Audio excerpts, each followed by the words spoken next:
Hello, this is Kenny Williamson, and welcome back to another episode of Melchizedek Chronicles. In this episode, we're going to continue on with our series of Dr. Kent Hovind.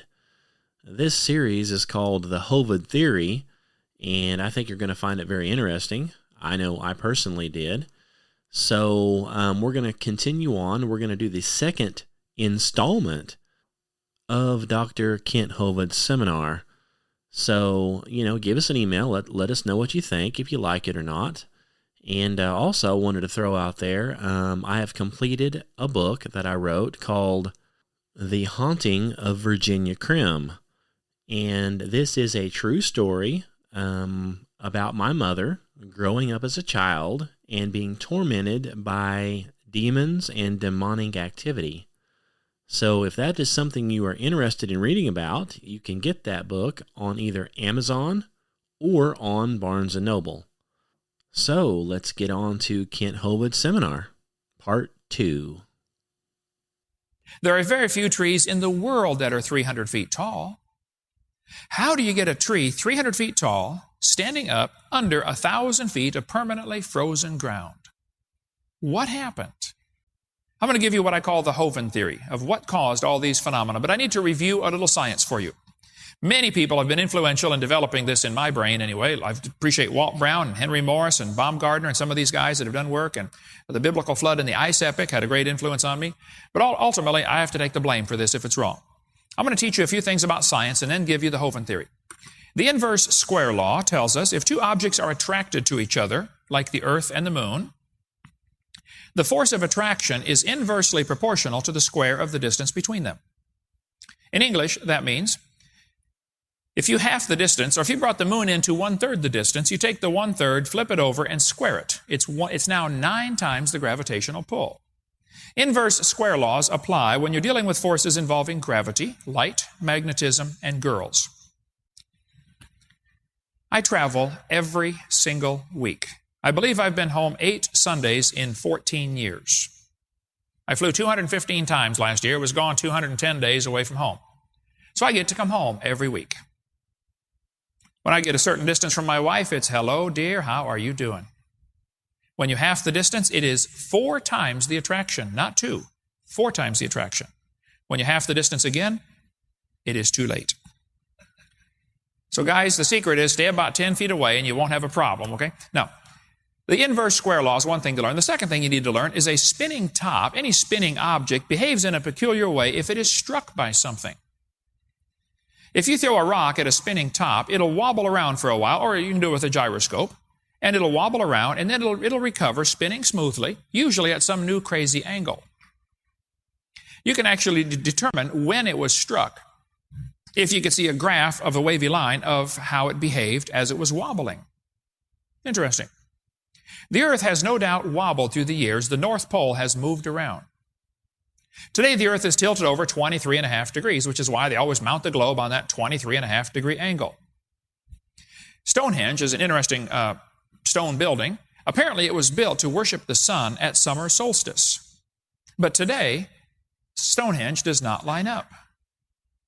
The temple Amun-Ra was also apparently built to worship the sun at summer solstice, the longest day of the year, but it doesn't line up. Edexus, same thing. The earth is tilted over today, and that's what causes the seasons. Usually on June 21st, occasionally on June 20th, but usually June 21st, it's the longest day of the year. Because the earth is tilted, in our case with the northern hemisphere, we're tilted toward the sun. So we get more sunlight, and the North Pole gets pure sunlight all the time, 24 hours. George Dodwell, the famous Australian astronomer, did a lot of study of the shadows, of the solstice shadows recorded by ancient astronomers. He said, it looks to me like something struck the earth. When he followed the wavy line made of the solstice shadows, he said something struck the earth about 4,350 years ago and caused the earth to wobble for several thousand years. Today the earth is pretty stable. The earth's North Pole doesn't move around very much. But could it be that something actually struck planet Earth about the time of Noah's flood? Now, that's what the scientific evidence points toward. Interesting. Today, the earth is tilted over, and that's what causes the seasons. The first mention of cold weather in the Bible is in Genesis chapter 8, after the flood. I doubt they had huge polar ice caps before the flood came. I flew up as far as we could fly in Canada and then drove 2 hours north of that, way up into central Saskatchewan. We were only right about here. There was a whole lot of earth above us, but they said this is about the limit of habitable land where you can actually do farming, because north of here, the seasons are too harsh. You can't do any farming. There is a huge chunk of planet Earth, north and south, near the poles, that is simply unusable for farmland. Now, the Bible says God formed the world to be inhabited. I don't think what we have today is anything similar to what Adam and Eve saw. Next thing you need to keep in mind, the moon has craters on it, but we never see the moon get struck by anything. Where did these craters come from on the moon? Even Mercury has craters on it. Where did these craters come from? Mars has a canyon much larger than Grand Canyon. When the scientists studied this canyon on Mars, they said, wow, this canyon formed in a matter of weeks. Because they say there was melting water in one of the craters, it overflowed the rim and washed out this canyon very, very quickly. Well, duh. Why can they see a canyon on Mars where we can't find any water for sure and say this thing formed quickly, and you can look at Grand Canyon on planet Earth and can't conclude that water formed that canyon very quickly? I don't understand the stupidity involved here. Looks to me like you ought to be able to see that. As a ridge at the edge of the crater gave way and this canyon formed in a matter of months, certainly less than a year, said one of the scientists. Next thing to keep in mind, it's called the Meissner effect. How many have ever seen two magnets? You put them together and the one will float on top of the other one. You know what I'm talking about here? It's called the Meissner effect. That's how the Japanese trains go. We rode on one of those trains when I was in Japan. Man, they go flying down the tracks with magnetic levitation.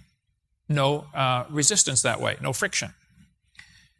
Next thing to keep in mind, there are comets flying around through space, and these comets are extremely cold, 300 to 400 below 0 Fahrenheit. Don't lick it. I need to find out if any of you are or were as dumb as I was as a kid. How many of you have a piece of your tongue stuck to a pump handle or a flagpole someplace on planet Earth right now because you licked it when it was cold? Come on now, be honest. Put your hand up. Okay, there's several. All right. Don't lick something 300 below 0. Trust me on that one. Okay, that'll be the last thing you lick for a while. If you throw a snowball too fast, it'll break apart. You couldn't possibly shoot a snowball out of a cannon. If you did, it would simply break apart in pieces before it even got out the end of the barrel. So a super cold ice meteor, if it were coming toward the Earth, would build up speed because of the inverse square law. As it got going faster and faster, it would break up out in space into a bazillion little ice crystals. Those would then shower down on the Earth as super cold snow. Next thing you need to keep in mind, the Earth has a very strong magnetic field, but it's getting weaker. At the time of the flood, it was probably about 15 to 20 times stronger than it is today. The magnetic field is weakening. The magnetic field would deflect super cold ice crystals to the poles, most of them. Also, super cold ice is easily statically charged. The northern lights are caused because of the Earth's magnetic field. How many have ever seen the northern lights? Unbelievably gorgeous. If you've never seen them, it's worth just get up there. So I've seen them in South Dakota and up in Canada. Unbelievably beautiful. The northern lights are something worth seeing. Anyway, the pre-flood world was very different. The world probably had a canopy of ice or water above the atmosphere. We cover that on video 2. Now, there are some creationists, including Walt Brown, who disagree. They say there was no canopy. And I think the arguments they use can be easily answered. And I'll be glad to discuss that if you'd like more. Next thing to keep in mind. Who on earth was Peleg? Genesis chapter 10, and I hate to say this about the Bible, so God, don't listen for just a minute, okay? But Genesis 10 is boring, okay? As you read through that chapter, it's got all these big names that nobody on earth can pronounce except Alexander Scorby. You know, so-and-so begot so-and-so, and he begot so-and-so, and he begot so-and-so. And you're reading through this long, boring chapter of everybody begotten everybody, and all of a sudden you come across verse 25. And it says, unto Eber were born 2 sons. The name of the one was Peleg. For in his days was the earth divided. And his brother's name was Joktan. Well, now hold on a minute. Peleg is the only guy, it doesn't say anything about anybody else. Why does it say something about Peleg? It says in his days was the earth divided. And then it says his brother's name was Joktan. Nobody else gets their brother mentioned. Why would his brother be mentioned? Well, the word Joktan means shorten. Peleg means divided. Peleg was born about 100 years after the flood. Notice he only lived to be 239. His daddy and grandpa and great-grandpa lived into their 400s. What was different? What happened in the days of Peleg? Next thing you need to keep in mind, the pre-flood world had a canopy of water above and water under the crust of the earth. Okay? Now, I made a decision years ago as a new Christian. I was 16 when I got saved, and all the atheists in my city started coming after me, trying to get me converted, away from Christianity. And I had some real problems believing some of the things in the Bible. They were showing me supposed contradictions and all that. We'll cover more on that on video 7. But I had to make a decision as a 16-year-old new Christian. I said, Lord, I'm going to believe your book until somebody can prove it's wrong.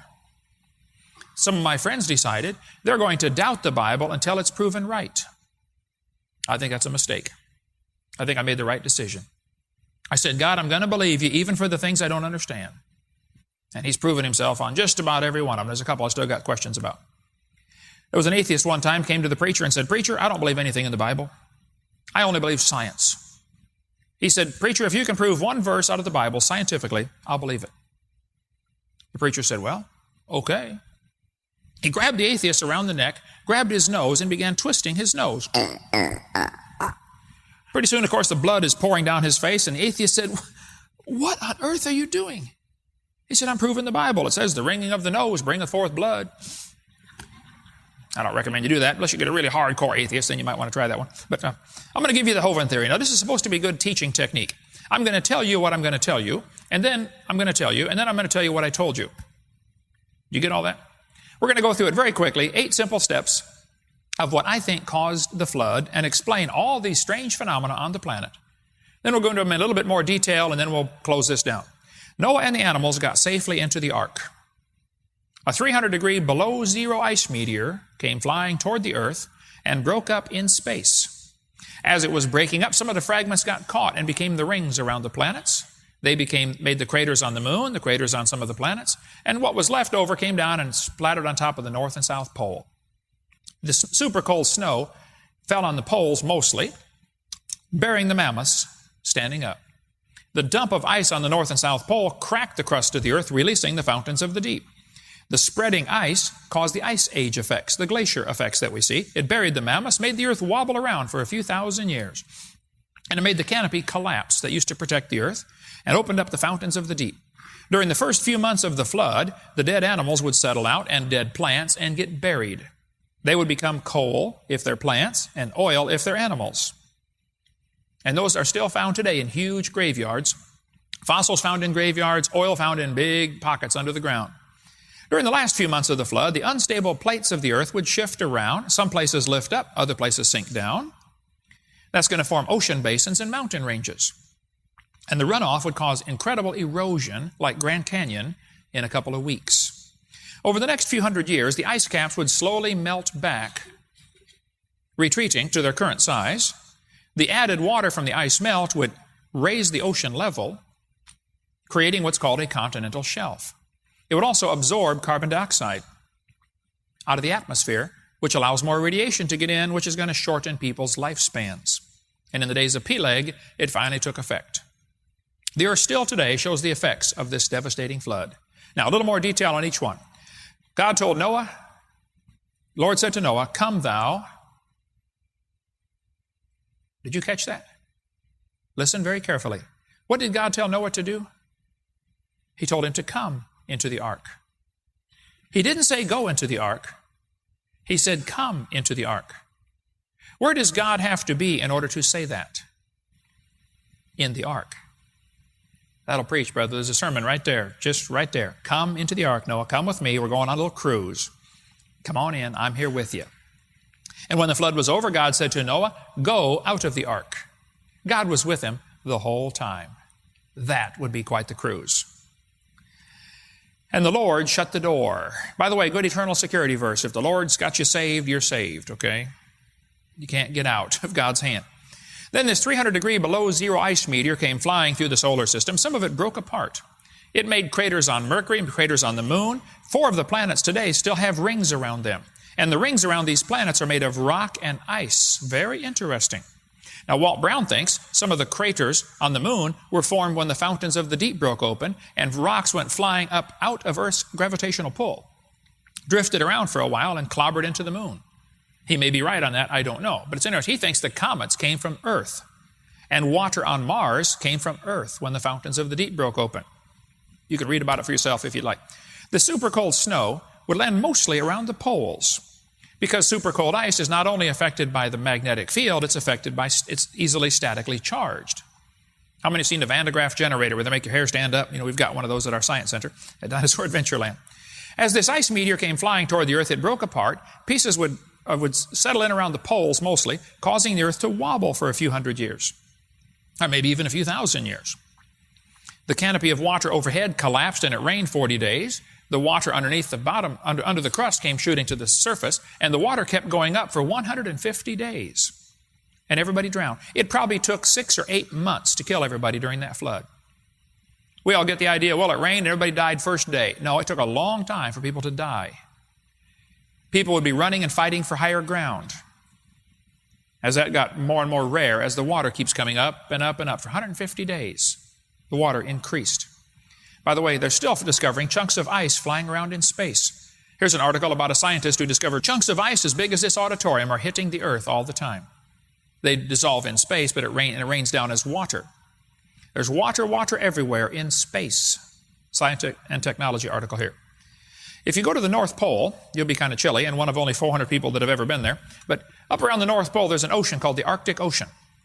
I went up to see the Arctic Ocean a couple years ago, and the guy said, hey, Brother Hovind, you know something interesting about this ocean?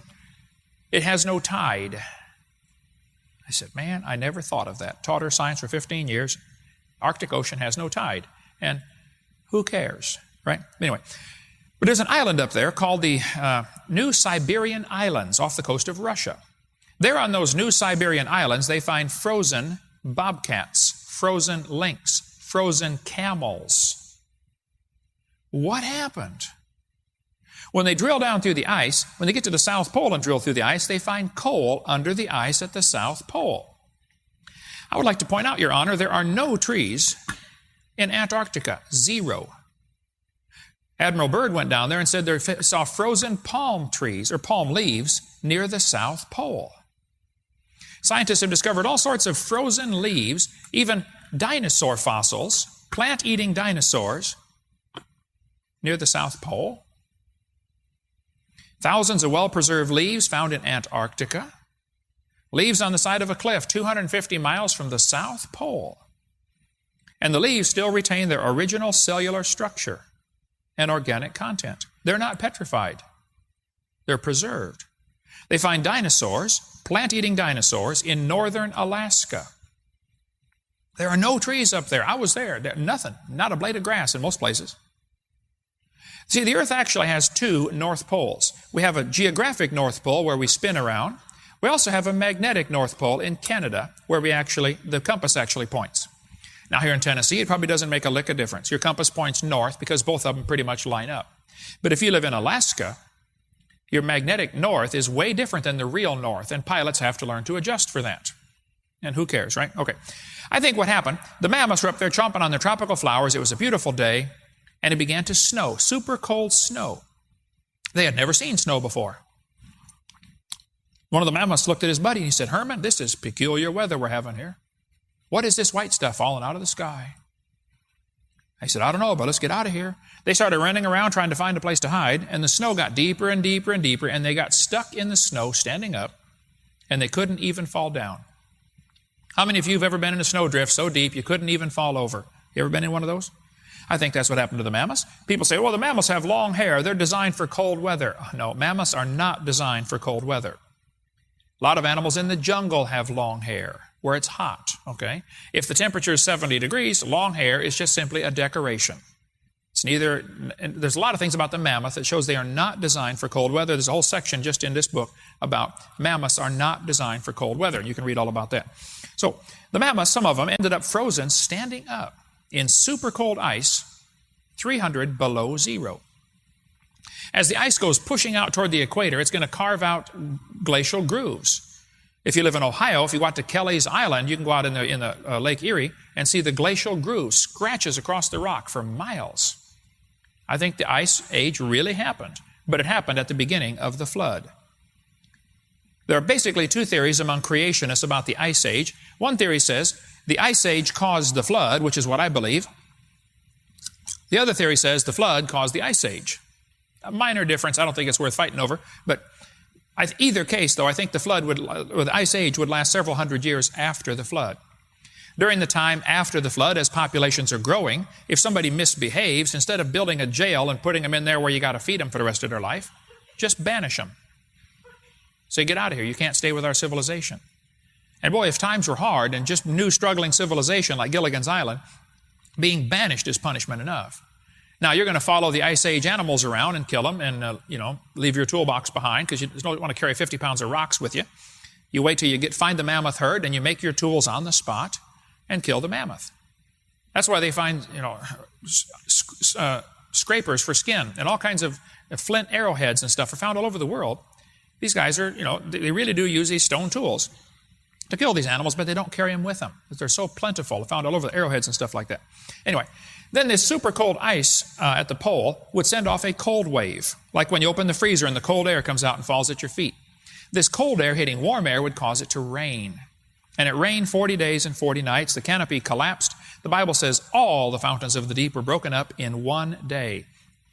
If you read the book of Jasher, you can get it from our ministry. I cannot verify that it's legitimate, the actual book of Jasher referred to in the Bible. There is a book of Jasher referred to in the Bible. This may or may not be it, I don't know. But it's interesting reading nonetheless.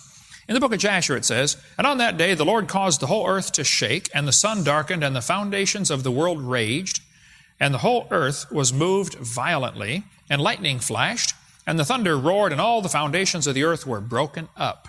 Jasher chapter 6. Interesting. I think what happened, the dump of ice on the poles caused the earth's crust to crack. Ice spread out toward the equator, buried the mammoths, made the earth wobble, and earth was totally covered by water.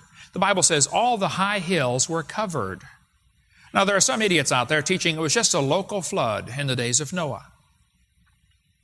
The Bible says the high hills were covered. It's not a local flood. If the earth were reduced down to the size of this globe right here, all the oceans in the world would only fill about 1 tablespoon. If you smoothed out the earth, the oceans right now would be 12,000 feet deep. Oceans average 12,000 feet deep. But if you smoothed out the earth, they would average 8,000 feet deep everywhere. There's plenty of water on the earth to cover the planet. Technically, 1 drop of water would cover the planet if you spread it real thin. I mean, real thin. I flew back over to Pacific one time, and I came back, I said to one of the guys in my office, I said, "Man, that Pacific Ocean is huge." He said, "That's just the top of it." Wow, what a thought. That is just the top of it. There's a lot of water in these oceans out there. When the climbers got to the top of Mount Everest, 1953, the year I was born, they got up here on Mount Everest. They began to find something interesting. Petrified clams on top Mount Everest. In Peru, a couple years ago, they found giant oysters up to 11 feet across, 2 miles above sea level. That's a big oyster. You should see the pearl. And these clams are interesting. I've got some on the table down here. They're petrified clams in the closed position. Now, think about it for a minute. When a clam dies, it opens. The muscle inside relaxes, the ligaments on the outside pull the shell open almost instantly.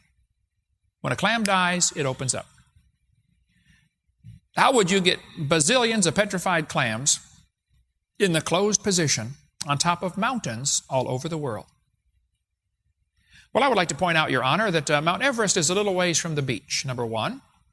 Number 2, clams do not climb mountains very well. And number 3, when a clam dies, it opens.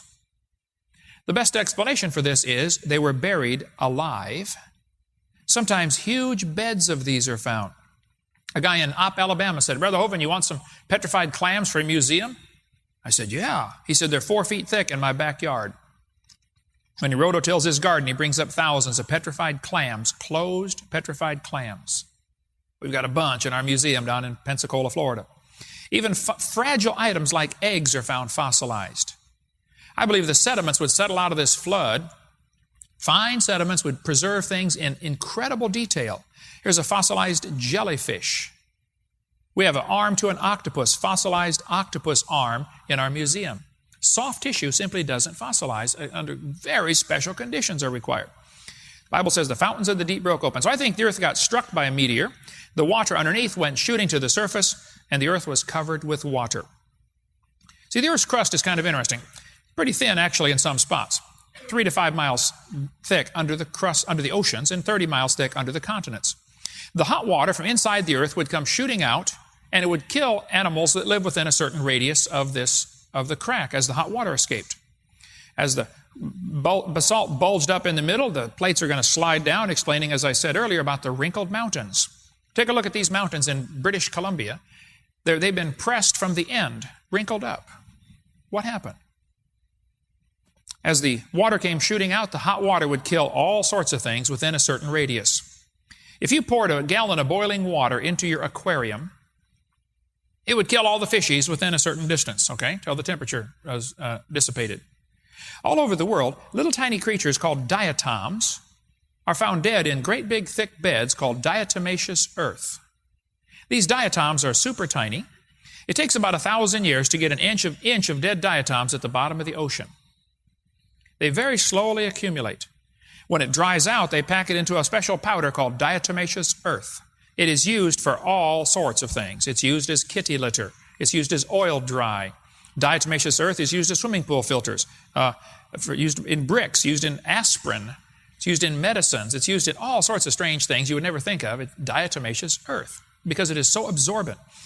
I was in Lompoc, California preaching, and I went to visit the world's largest diatomaceous earth quarry. I believe it's the world's largest. They're in Lompoc, California, which is right smack on top of the San Andreas Fault. There in Lompoc, California, back in 1976, they found the fossil skeleton of a whale standing on end, 80 feet long, running through diatomaceous earth. Now, I know the whale is parallel with the layers. That's okay, because the layers have tilted up also. So the thickness of the whale becomes the problem, not the length. But still, if this stuff accumulates an inch every 1,000 years, how long is a dead whale going to lay there waiting for this stuff to gather around him? Dead whales are dissolved at the bottom of the ocean in a few weeks or months. Even the bones eventually disappear. They gave me a chunk of their diatomaceous earth out there. In that one little square foot, there are dozens, maybe even up to 60 fish skeletons. You know, fish skeletons are found in diatomaceous earth, and they're found with their gills extended, their fins extended. They died terrified. Whatever was happening to them was terrifying these creatures. Fossil fish are found by the trillions. The chalk cliffs of England and Dover, England are found this way. Chalk, from the Latin word crescia, which means chalk. Chalk 300 feet thick. There was a catastrophe that formed all this. The Bible says the waters prevailed upon the earth. I think what happened during the first part of the flood, dead things settled out. And that flood represents God's judgment on this planet. Point number 5 of the Hovind Theory is during the first few months of the flood, the dead animals would settle out. People ask, why aren't more human fossils found? Well, humans are smarter than animals. Some humans are, and some animals. And they would tend to avoid drowning till the last possible minute. Animals that are buried on top or very, very shallow soil are not going to fossilize. Think of all the millions of buffalo that were killed out west in the last few hundred years. None of them fossilized because they weren't buried. So fossils only form if an animal is buried pretty deeply and pretty quickly before it has time to decay. Marvin Lubenow says about 4,000 sets of human remains have been found. I think there are fewer humans than animals found fossilized because they were smarter and would avoid drowning till later in the flood, and therefore they're not going to be fossilized. We cover more on that in video 7. The trees that are uprooted would float around in big log mats the size of Texas. They're going to be buried and become the coal seams that we see today. Moving water does some very interesting phenomena. As water is moving, it automatically sorts things. It can form 5 or 6 layers simultaneously. There's a good videotape called Experiments in Stratification that shows the top strata can actually be older than the bottom strata. If the water's moving, it forms multiple layers simultaneously. Moving water does some strange things. How many have ever seen those things you buy at the store with 2 pieces of glass and different colored sand in between, and when you flip it over, it forms all these layers real quickly, okay? It doesn't take a long time. Stratification can happen very quickly. Underwater landslides, like the one we saw in Indonesia in 2004, can cause, it's called a turbidity current. They can do enormous damage underwater, causing tsunamis on the surface, which kill 250,000 people. In 1929, there was an underwater landslide that traveled 70 miles an hour, cut 2 transatlantic cables. That one landslide covered 40,000 square miles.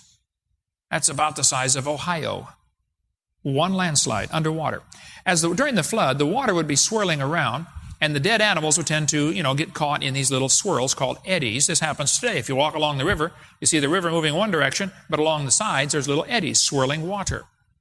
This would happen on a global scale during the flood of Noah. As the animals would float around for a few weeks, they would rot, and their head falls off, and tail falls off, and legs fall off. And when they finally get buried, you end up with tangled up messes of dinosaur bones. Notice these backbones here have no head attached, no legs, just the backbone. Underwater landslides do enormous damage, and surface animals buried on the surface under mud can be in tangled up messes. Fossil graveyards are very common all over the planet. They found a concentration of fossils like logs in a log jam. If you go to San Jacinto Monument in Texas, where Santa Anna finally met his match when the Texans caught up with him, the whole monument is made out of fossils. I mean, you look at the blocks of rock, it looks like great big blocks of stone, and they are. As you get up closer, there are bazillions of little tiny fossils in them. There's 4 animals that are found fossilized in the swimming position. Their head held up high out of the water. I believe they probably got caught in the mud as the mud settled out of the water, and they drowned or died in the swimming position. In one place in Africa called the Karoo Formation, they said there are 800,000 million skeletons of vertebrate animals. A lot of animals died at one time. They found iguanodon skeletons in a Belgian coal mine extending through 100 feet of rock in the vertical position. Up in Canada on Axel Island, they find petrified redwood stumps. You can go to Axel Island. There are no trees on Axel Island.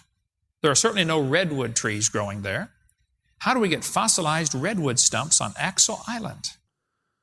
Okay, and that's going to do it for the second episode of Kent Hovind's Theory, his Hovind Theory, as he calls it. That is part 2. We are going to have a part 3, which I'll try to get posted up here within a week or so. I decided to go ahead and divide these things up like this just so I don't have such really, really long podcasts that are really hard to listen to. So that's the whole point of breaking these things up. But anyway, I hope you enjoy listening to it. The rest of it's really interesting. And if you have any questions or comments, you can get in contact with us at truthseekers2012@gmail.com. You can check us out on our website at kennywilliamson.com. And also, if you want to check out the new book that came out, The Haunting of Virginia Krim, you can check that out on Amazon or on Barnes & Noble. So there's going to be kind of a sequel coming out to that one here. It's going to be a few months, maybe a little longer, but there's another one in the works already. So check those things out. Any questions, comments? If you like what you're hearing, like it, share it. And, thanks for listening. I pray that it helps you, and God bless you.